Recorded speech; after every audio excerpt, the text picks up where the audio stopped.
The John Decker Supernatural Thriller Box Set, Books 1, 2, and 3. Written by Anthony M. Strong, narrated by Dalan Decker and Jet Malakai. What Vengeance Comes. Written by Anthony M. Strong, narrated by Dalan Decker.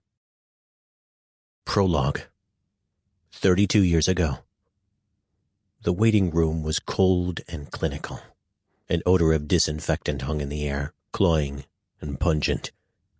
Concealed fluorescent lights set into the ceiling behind yellowed plastic grills bounced a cool white glow from the dull gray walls, making the whole room look overexposed.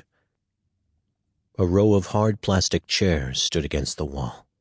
They were all empty except for one, upon which sat a 10-year-old boy with curly dark hair, bright blue eyes, and freckles.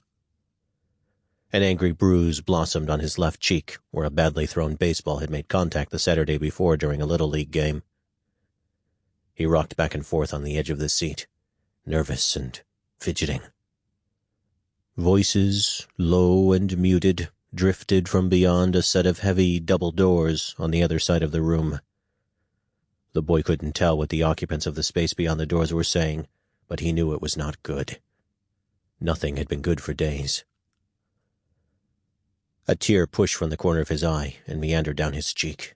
He wiped it away with the back of his hand, overcome by a sudden anger that jockeyed with the grief for space. How could things have gotten so bad, so fast? It wasn't fair.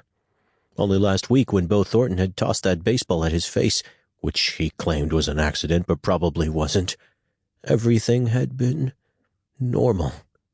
His family had been whole. Now it felt like a chasm had opened up that would never mend. The voices grew louder. The boy strained to hear them, desperate for any snatch of information that would explain how he had ended up here in this dreadful place.